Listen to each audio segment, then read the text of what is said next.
Welcome back to the Swole Panda podcast. We are joined here today with Jordan, who is our photographer and videographer, and also the creative genius behind Hexe Digital. And Anya can't be here today because she is looking after the new baby. Well, not so new now, to be fair. 7 months. 7 months. Newish. So Jordan is the creative genius behind Hexe, and he is normally behind the camera. So let's get. Do you want to introduce yourself? Yeah. So I'm creative director at Hexe Digital, and we're behind brands such as Swole Panda yourselves, Bottle Baking Co. We do a lot of the visuals for George Cleverly, and shoot all over Europe and all over the world, creating funky and cool content.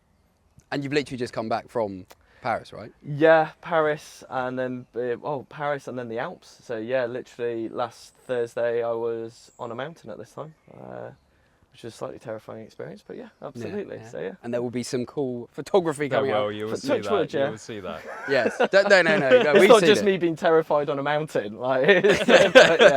So create some really cool content. Yeah. And how did the photography and videography journey fully start? Oh, for me, I think like for most creatives, it started off with like just freebie work and just shooting as much as I can. So my first job, I was really lucky, was London Fashion Week about 16 years ago, which was really cool. How old was so you were 15 when I started. So wow. Which slightly wild. So yeah, been in it 16 years now. Yeah. And yeah, literally just started doing like behind the scenes for London Fashion Week. And then alongside that, I was also with my film career as well. So those were kind of running simultaneously as they went. And yeah, literally started London Fashion Week and just built from there. Did a hell of a lot of work, just said yes to everything. Yeah. And then eventually we are where we are, where I shoot anything from fashion to cars to thingy. But basically from people saying, hey, can you do this? And me saying yes. Yeah. And eventually learning how to do it well. So, yeah. London, that was... We did that 2017. We missed you. Cross paths. Slightly. Yeah. And that was all the videography and photography. That was the photography, and then the videography. I worked as a film director, which was really cool. So I did the National Film and Television School. So that's kind of my other job, is kind of doing we do the like smaller stuff as well, smaller adverts, but then doing sometimes the bigger scale stuff as a director. So yeah, did the National Film and Television School, and then went on to work for the BBC and Channel 4, producing, which was insane. So yeah, literally done anything from like directing like a very like small podcast with like a couple of people, to having like like today, to having like, I don't know, like one shoot that I did, which was like a period film based on Fred Perry. That was literally about 40 crew members and about 60 extras in one shot. Wow. About £500,000 worth of kit. So when you say action, that's a really cool experience. Just got action and everything kind of erupts. So yeah, over the years, I've kind of then been able to jump between the two, which is great, because that type of shoot, the stress levels are just something else. Yeah. So, I mean, when you're dealing with that many people, and also the budget on a daily basis. It's mad. And if you get something wrong, like even if it's just like wrong for like a take, even if it's like half an hour, that half an hour can like just kill you for the rest of the day. Whether smaller stuff is like really enjoyable, a little bit chill, and sometimes you can be a bit more creative as well, because with the bigger shoots, if you want to like move a camera, you've got like 10 people who want to like do it for you. Yeah. So then you're like, oh, just get a shot here, and they're like, no, in half an hour we'll have it ready, and you're like, I could just grab it and do it. So yeah, because I did some extra work on a film. Okay. Called Pan. I remember. Do you remember this? Called Pan. I don't think the film really was like a Hollywood hit. However, it was a massive budget. I must have been 15, 14 at the time, and genuinely, like, fair play to the people behind that, because it was insane. The amount of like extras. Yeah. The set was in. Is it Leavesden Studio? Leavesden? Oh yeah, Leavesden. Yeah. Was it Leavesden? Yeah, Warner Brothers. Yeah. So that's weirdly. So that's where. So shout out to Warner Brothers. So they supported me throughout my whole career with like equipment and everything like that. So whenever I do the big stuff, it's always Warner Brothers, and they've got like this amazing reputation of like just supporting like talent, but doing it properly rather than just vocally saying we support you. I remember when I did one of my films, they gave me £15,000 worth of like rental kit for like £1,000, Like the insurance costs more than they charge me to rent the kit. So they're really good at like developing younger nice. talent. Yeah.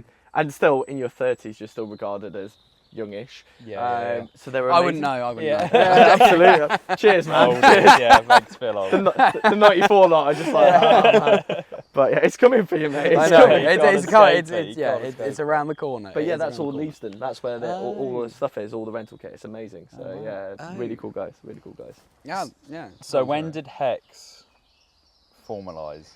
Formalise. Because I know you reached out, because basically Jordan and Swole Panda, Hexe and Swole Panda started working together 2020? 2020. COVID. It's like March or April watch. 2020. I think you just reached out on Instagram. Yeah, man. Jeez, 5 years ago. Yeah, man. Goodness 5 years gracious. ago. It's going quick, man. It's going Yeah, quick. yeah. So had Hexe started soon before? Yeah, so basically, I was working with another company then, and essentially during Picture COVID. Shed?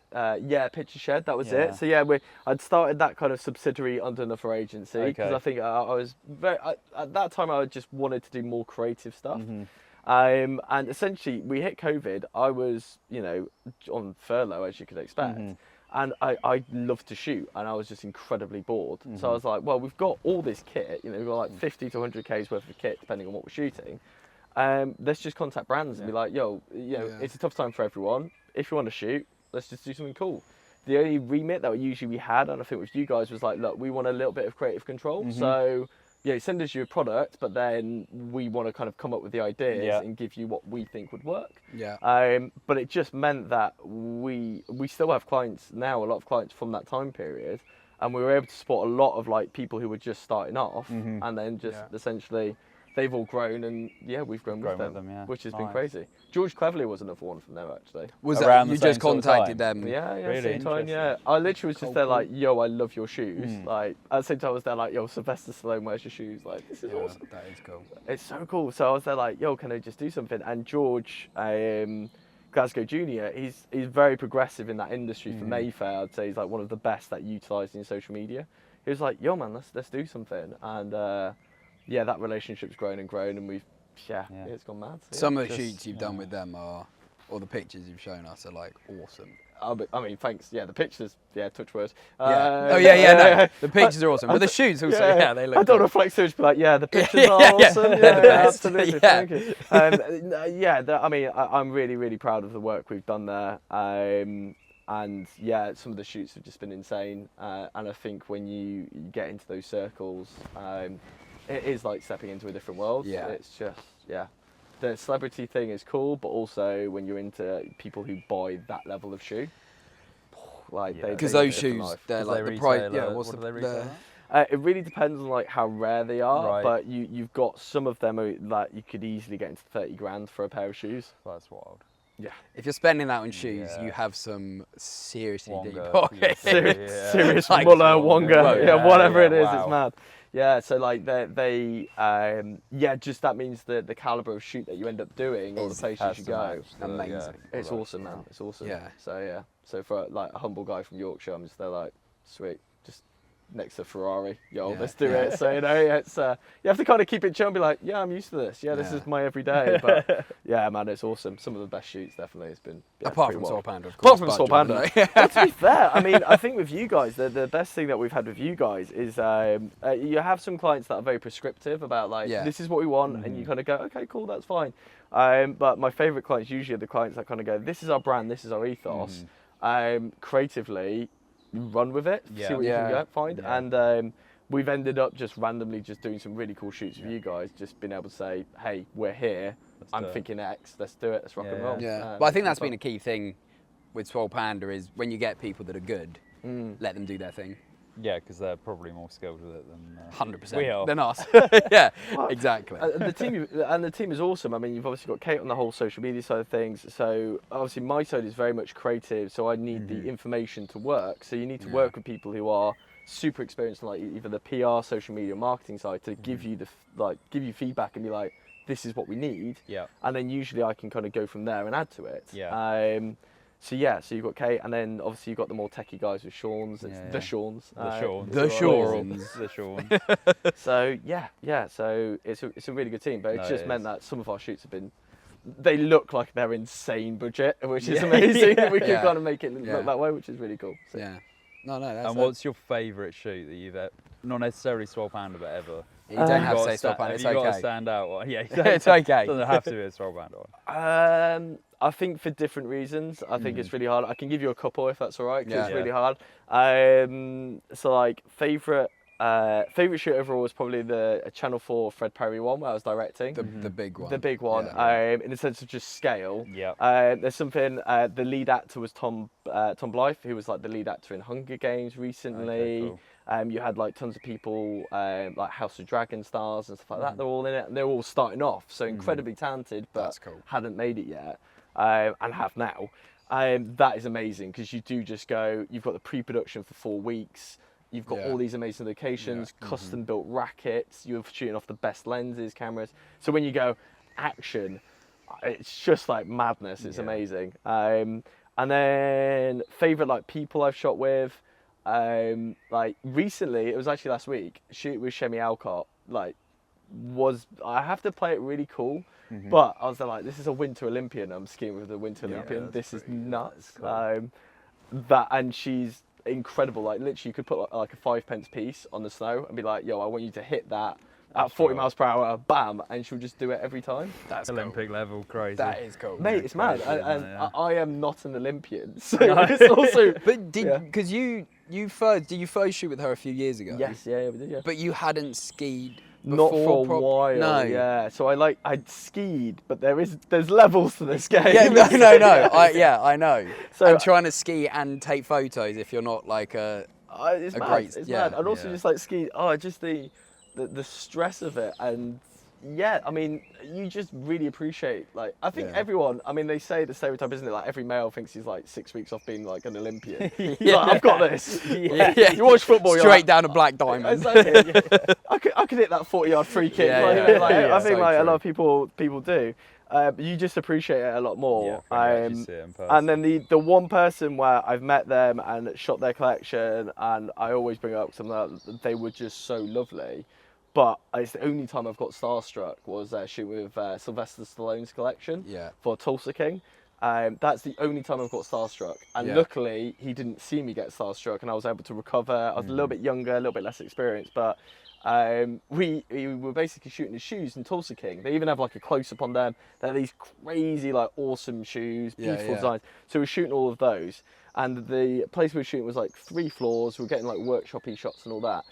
And basically, I was on the top floor, Stallone was on the 2nd floor, and there's this spiral staircase going down. Yeah. So I basically walked down the spiral staircase to say hi, looked up, saw him, in my head I just went, "It's Rocky!" And I just carried on walking. I just couldn't say hi. And I had to go downstairs and like, just basically go, just get yourself together, mate, it's cool. Rocky. And then, so I'd say like, those are the 3 where I think, Yeah. those were just mad shoots that you go, you pinch yourself when you're doing it, which is really cool. I mean, Sylvester, he is like the god, isn't he? And he's just nice. Yeah, everyone cool. says that. Yeah. He's a nice bloke. Which is mad because you go like, I think Hollywood royalty-wise, he's definitely up there, Oh, like 100%, 100%. There aren't many places And in the world. but his story's mad. Like the Rocky story's crazy because he was like early 30s, wasn't he? Basically homeless. Yeah. And he would not give up being Rocky No. because he wrote it Exactly. and he would not give it up. Yeah. And then they actually cast him as it. And now, Yeah.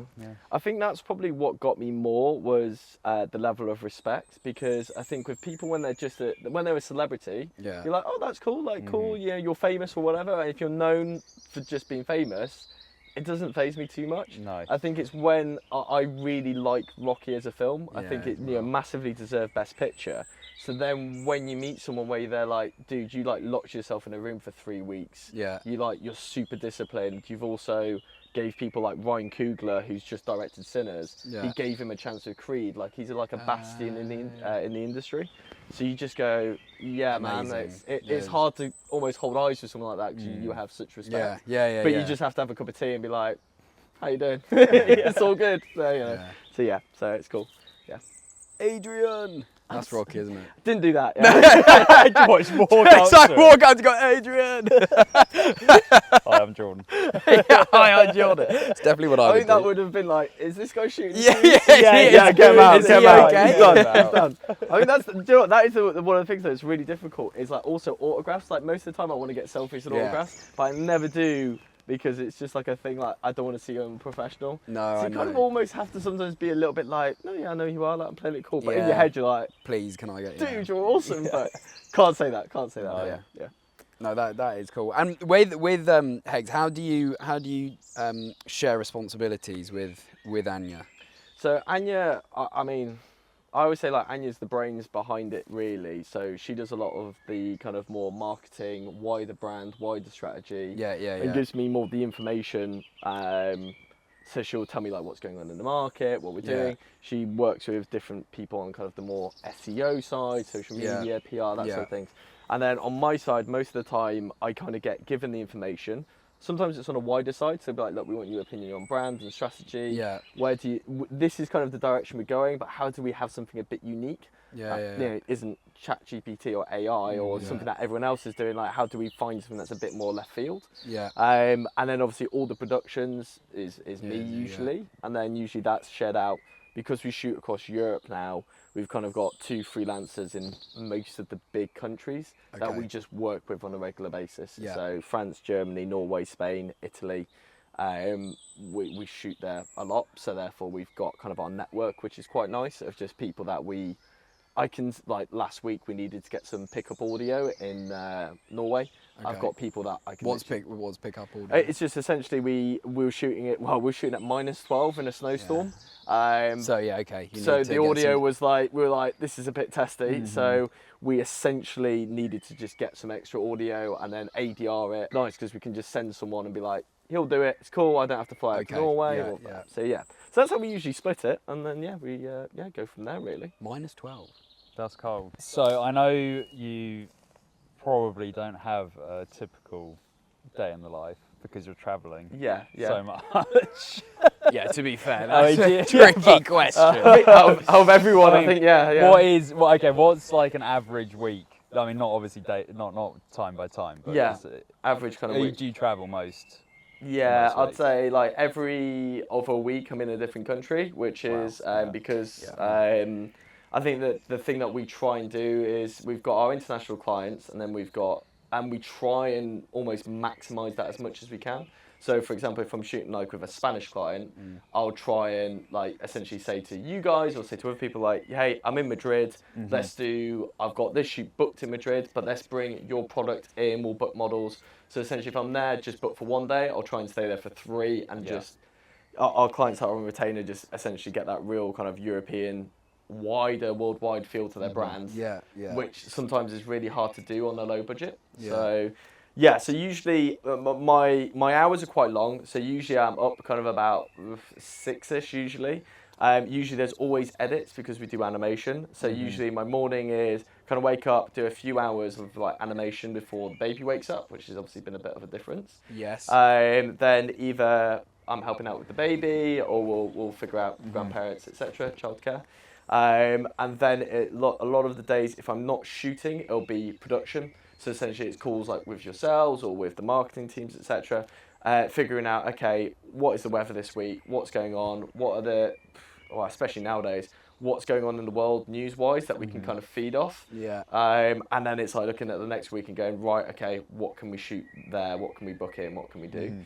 And then it'll be shooting, and that shooting can literally be anywhere from London to we've got to bomb it to Paris, or we've got to do whatever we need to do. But on the point of you travelling so much, we had not arranged it at all. But I was in Berlin seeing our salespeople out there, and Jordan happened to be in Berlin at the same time, and we had a mini shoot.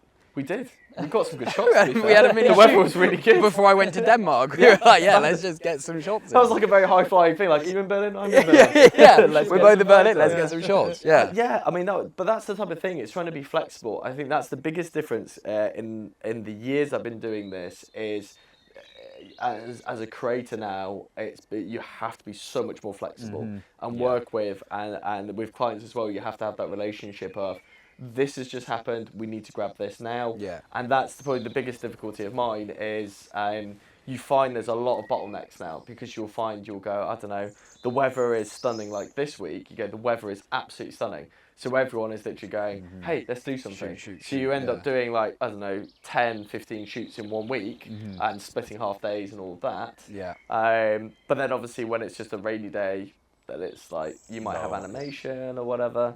Yeah. And we find that because we work in animation with like the banking sector and different things, we find as well there's massive bottlenecks there, because it's usually always like end of quarter reports. But yeah, no one wants. What, like use the budget? Well, yeah, a little bit. Or Use the budget. You get that a lot. And then like Europe, like you look at France, like basically like throughout summer, a little bit quieter, and usually Spain, France, and Italy. But then suddenly it hits September, and it's like, right, we need to shoot. And you're like, okay, we've got like 3 months to do 6 months work, and it's what do you think is that down to tourism? I think like... France take holidays seriously. Yeah. In summer holiday, I think they literally do take. Yeah, I mean, we're on holiday. We're on holiday. They're proper holiday. Fair. The one thing I would say is like they, because I love working in France. I think they have a really, really good like work-life balance out there. Do they? But then still the work is delivered just as good. So it's a really interesting one of like, yeah, sometimes they're less panicked. There's a little bit more kind of like, okay, right, we can work like, I don't know, 3 months, 4 months ahead, and it feels a lot more structured sometimes. A bit more relaxed. A little bit, I think, almost to the UK. Culturally, it stayed the same for years. I mean, France is known kind of for its like holidays and bank holidays. It's known for having that work-life balance. Yeah. So it's almost like they know how to work around it. Okay. So it's an interesting one, like culturally, when you're working there, you're like, okay, like yes, they may be away for 2-3 months. Throughout the summer periods, usually like kind of from June onwards. Also the heat in Paris and stuff, it's not comfortable to shoot in. No, that's true. But they're in their heads, they're like, we know when we get back in like, you know, late August, September, we've got to go, we've got to get this planned. So it's really comfortable to kind of work with, really. So it's cool. Would you have any advice for people looking at starting a business as a couple? Oh, that's a good question. As a couple, don't do it. No, I'm joking. Yeah. I'm joking. I would say it's a really good test of a relationship. Yeah. You know, and because like as a couple with a newborn, not so newborn baby. Yeah. And working. Yeah. And I mean that you must have to be pretty. Are quite you amazing. Strict on like switching work off between the two of you. Or is it like work is all one and you're all really good question. Together? So I'd say like, I mean, we really got in the deep end as well with it because we started in COVID. Yes. So we're starting like mid to late 2020 is where it really starts kicking off. Yeah. It's COVID, the economy's done. We started with no money, so we didn't have like savings. We were literally like, right, we're going off our back, off our skills, basically backing ourselves that we can do it. So when the finances are tight, that's obviously the test of a relationship. And then when you're working together, if something goes wrong, it's really hard to separate that. You can't be like, oh, no, 100%. You know, we lost this client, or this didn't quite go well. But then you across them from the dinner table, like, how are you doing? And you're like, how's your day? I know how your day's been. So it's tough, but I would say when you get through that and you get past that, it's a really good test of relationship, how strong you are to get through it. Yes. And you become, I mean, we've got a little sign in our kitchen, because of the industry being so quick and chaotic. Yeah. Our kind of mantra is kind of like, adore the chaos. You've got to just learn to live with it. Yeah. Every week is going to be different. Sometimes, you know, Anya will get a massive opportunity or something really cool. So, like, she'd celebrate that. Well, yeah, like a couple of years ago, it was literally like she gave me like a week and a half's notice. She's like, oh, we've got to go and do this thing in Colombia. And I was like, oh, Colombia. Okay, fine. As long as it's not Medellin. She's like, no, it is Medellin. And they're like, only the most dangerous city in the world. Absolutely. But you've just got to kind of trust each other. And then just try not to make everything personal. Business is business. You just got to kind of separate it sometimes and just try and support each other as best as you can. Yeah. Quite tricky though for the wise not to get crossed with business and personal. Well, you're brothers as well. So I was going to say because a lot of people say that to us. Like, I can never work with my siblings. No. Yeah. But I think not blaming either of you for anything. Yeah. And are you and Anya quite different? We're quite. Yeah, I would say she's a lot calmer than I am. I'm really anxious and really. I think I live on my nerves a little bit. Whether she's quite calm, I think as a combination it kind of works quite well because I'm always thinking like 6 months ahead, a year ahead of like what the economy, what's going to happen here, what industries do we need to maybe move to. She's more of a steadier head as managing director of kind of like just steering the ship steadily. It works really well. Calms my nerves a little bit. But also, sometimes I've spotted things that maybe she wouldn't have. You kind of go, okay, this industry we need to move away from because it's going to get absolutely whacked. So, like America at the moment, we're mainly that's an interesting one with American brands. So you start to move slightly to based on Europe. Exactly. Where things are going well or etc. Yeah. Would there be any common advice that's out there that you would disagree with in business or in your industry? When people say like don't do it, I disagree. I think if you can make it work, you're a solid partnership. Yeah, they obviously haven't listened or read Nike because that's do it, isn't it? Just do it. Just do it. Just do it. Just do it. I mean, that is their slogan. That is their slogan. Sorry, don't do it. I was the most wedged partner. Saw that opportunity. Let's go. Long jump that one. But like that'll be the biggest thing. Is like it's. I think the biggest thing with business partners is trust. That's 100%, 1000%. So if you've got someone you trust, that's the biggest benefit. Not only just like about the serious things with finances and stuff like that, but also just their opinion on being if they say something to you, go, I take heed of that. So that's the biggest thing for me is I would just say like if you're in a relationship that you're really happy with and you're really strong and you've both got skills that are complementary, which we do. Do it because it's great. You end up becoming this dynamic duo, and it's been good for us. Because I think it's tougher if you're running a business on your own because you haven't got that sounding board to bounce ideas. 100%. Because a few of our mates, start on their own, and I guess maybe they actually talk to us as a bit of a sounding board. But you do think like when we first started, it's so much to navigate that as one. I think is it's twice as hard. And also if you have an idea, you don't have an other opinion going, well, hang on, are you sure about that? You sort of just And I don't know about you, advice is everywhere nowadays. How many things do you see on LinkedIn of like you need to be doing this, you need to be doing this.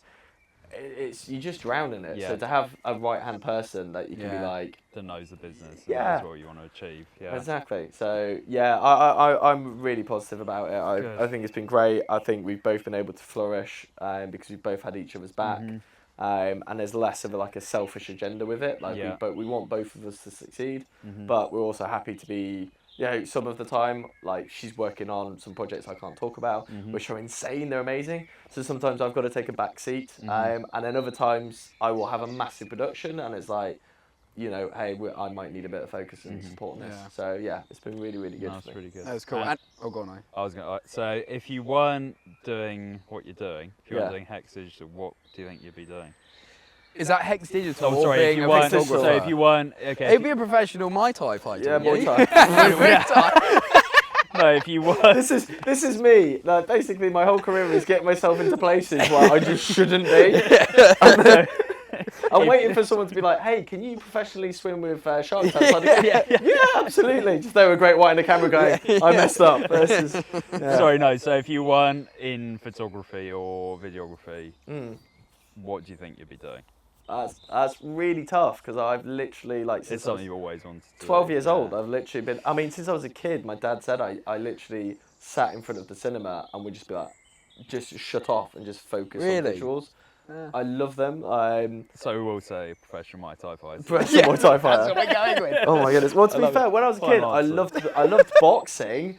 But Muay Thai is a different gravy. It wasn't even Muay Thai. What did you get? You went to Thailand. No, that was Muay Thai. It was Muay Thai. Okay, I got it right. Yeah, so I think I said it wrong. We went out and we were we did a few shoots and bits and bobs out there. And while we're out there, we're like, well, while we're here, we might as well do a training camp and try to get myself into as best shape as you can. Yeah. And then you realise when you get out there, that shape is just. Did you just get knocked out by like an 8-year-old? Well, yeah. It's not a 4-year-old. Yeah. Or 3, it was fine.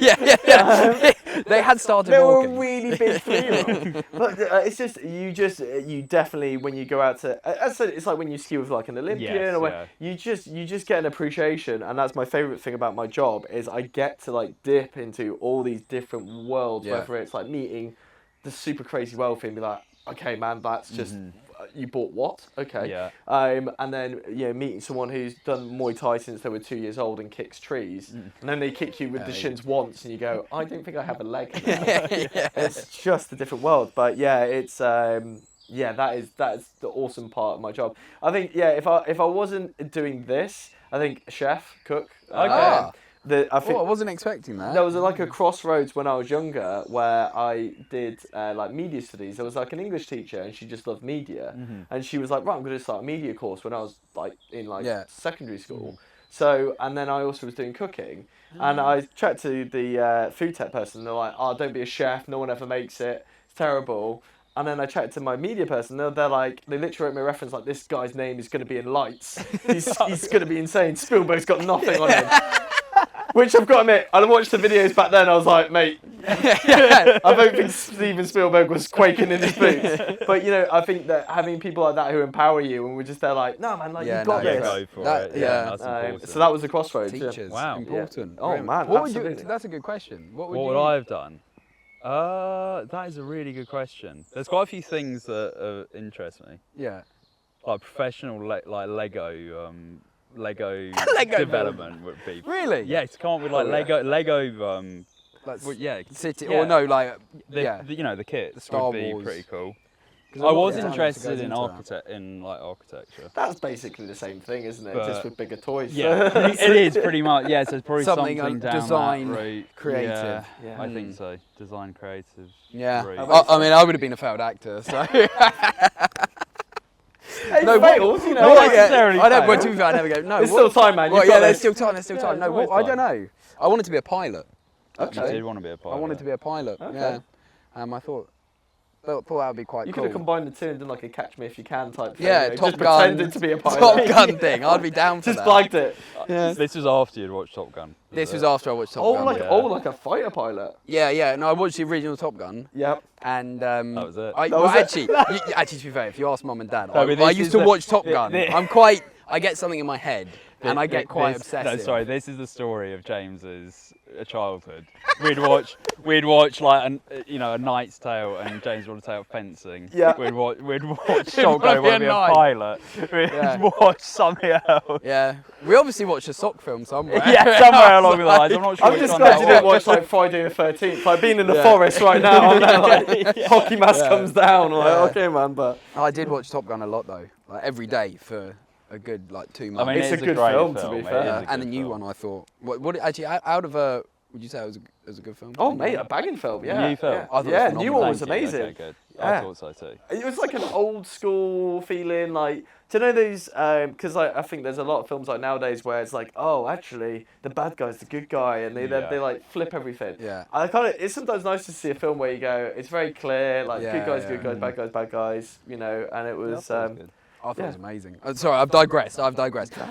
Is there an app you wouldn't be able to use? Oh yeah, software. Software. tons, to be fair, nowadays. I mean, Photoshop for photography, Lightroom, all of those type of things. I'd say, like, I made a big switch a few years ago, so I was very much like Adobe Premiere. That was like my thing. So I was like Avid, then Adobe. Made a massive switch to DaVinci Resolve for the color grading. DaVinci Resolve. Oh, honestly, you can really quickly just make something look awesome visually. And for anyone who's like getting into it, they've got like free software, so you can have the version that I've got, which isn't even that expensive. But they've got a free one that you can use, which is just like still amazing. So Because yeah. Adobe is really expensive. Well, it used to be. Yeah, I mean, I was on a For the whole student suite. pass for about 15 years, so I feel like I have to pay them full price now. Yeah. Fair enough. Yeah. Got some. I was a good years. student. Yeah. But eventually they're like, really? Are you 15? still a student? Yeah. I'm like, yeah, of course. Go My on. name's Greg. So it's I'd say DaVinci is pretty good, and to be honest, Google Drive and things like that, like they. Google Drive, WeTransfer, Vimeo, Frame.io for feedback, back and forth if you're doing something more complex where especially where you're dealing with like these big conglomerates where, I don't know, you're working with the UK team, but it's a US owned company and Norway has an opinion. Having Frame.io where you can have all of them key points of what they like, what they don't like. That's convenient. Super duper helpful. That must be quite a lot monthly then, is it? Not too bad. I'd say, we get, as photographers and videographers, and it's quite a lot. We get nailed on softwares and stuff. DaVinci's really good because it's just one payment. So one thing I've really? Yeah, it's just you basically buy it and then you buy it. That's cool. Like we used to do. So. Or we used to pirate it, but I never did that. Yeah, no, fair enough. Absolutely not. But that's why they went to subscription. It's all my fault. That's pretty good. We do get hit, I think, with a lot of software costs. But I'd say Frame.io is really good because it's like a monthly one. Okay. The ones that really kill us is things like Vimeo, where they're like, oh, you've got to pay a 12-month upfront type thing, which you're talking like 600, 700 quid just there, which is. It's tasty in January when you've got 5 or 6 of those softwares all asking to do the same thing. Yeah. And are you utilising AI at all? Yeah. I mean, you can't not utilise it now, really. No, I agree. So it's here. It is what it is. The only frustrating thing I find is like as a especially as a photographer. With video, it's great. It's really useful. Super useful for abroad. So when I'm especially shooting like different languages like Norwegian, Spanish especially because they can speak, especially when you're doing like specifically Catalonian. It's super duper quick. So when you're looking at a script, even if you're just listening to the audio, you're like, I am not too sure where we're at in the script. Having AI to just translate it super quick instantly. That's because it's almost like it's almost instantaneous, isn't it? Oh, it's amazing. It's super, super helpful. Yeah. Do you think there's going to be a thing where you can there's going to be like an earphone where you could be speaking to someone in Spanish and the AI is telling you? Instant translate. They've definitely got some of that, which is crazy, really good. That's really good. The only thing I'd say that is a little bit frustrating sometimes is like when you, last week we were shooting and me and Shemi were determined to get like a shot in camera, like the perfect shot. And we've got the shot. We'll put it onto the screen. Really, really happy with it. You've got like the mountains. You've got everything. Awesome shot. Super, super happy with it. It took forever to get, and we had to, because you've got to get the sun, light, mountain. She's got to be on point, which she is most of the time. But then I've got to be on point as well. And then people look at the shot and go, AI. Not you hurling down a mountain trying to get it. And you still, that's annoying. It's killer. That's the only killer thing is like as someone devaluing your work. There is that sometimes. But you just got to learn to work with it. It's here. It's not going anywhere. And it's, true. It's not going anywhere. But I still think it's got a long way to go to replicate. There's something about like some things that you just can't. Yeah, it's not quite at that level yet. Certainly, that snow shot could not be done by AI. Yeah, it's a really tough one to mimic stuff like that. And then there's also something about like creating like soul in shots and for video photography and like really capturing that. Yeah. And you only get that from good models, good actors. My part is really just working with them to make it as comfortable a shoot and get what we need to get. Sure. AI has a certain thing to it, a texture where people can tell.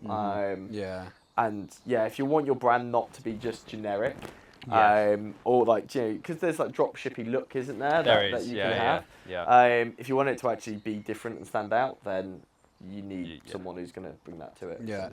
No, fair enough. And what would you say is next for Hexe? Is there a 2-5-year plan or anything, or is it? To be fair, I mean, I say this with all honesty, like we're not the type of business where we got into it to kind of like scale the agency and sell it. If I wasn't doing this and being paid, I'd be doing it anyway. So loving what you do. I mean, that's the dream. That is the dream. That is the dream, You're Jordan. making money doing what you love. I mean, it's pretty much it. I mean, the only thing is we target certain clients, and sometimes there's moving up and down with volume, but we still work with startups. Like, I mean, we're not the type of company that has like, startups made us as a company. We built our reputation. We won our awards with startups. So now that we're growing, we haven't kind of left that ethos behind. No. We will kind of use the bigger companies that pay us like massive day rates, which are lovely, pay the mortgage and all that. We use those to supplement every month we will have a couple of clients get in touch with us who are either just starting up, or they're in that first couple of year stage where they're established but they want to do something big. That's what we'll do. So I think for Hexe, it's keeping that mentality going, and just scaling the brands that we work with. I genuinely live the dream a little bit, if I'm honest. You've always said that, which is nice. Really, really happy. It will just be doing bigger and bigger shoots. And just trying to just keep every year just doing stuff that people go, oh, that's cool. That's really cool. Yeah. And as long as our clients keep coming back to us and saying, it's wicked, it's rock and roll, so I can pay my mortgage, and as long as I can keep travelling and, doing these wicked shoots, sweet by me. Boom. We do have this saying, I mean, me and Anya said when we started the company, it's kept kind of like growing and growing. And for me, I was always like, let's just see how silly this can get. And it's got pretty silly so far, so I think we're just going to hold that mentality of like, well, that's a good mentality. Let's just keep on going, man. Rock and roll. I think that's a good spot to end it, to be honest, Jordan. What a happy, positive way to end it. Well, thanks for coming on. Thank you, Jordan. And Hexe Digital, hopefully we'll see you soon. See you later. Thank you very much. Thank you so much for watching the Swole Panda podcast. If you have any questions, whack them in the comments, and hopefully we will see everyone soon.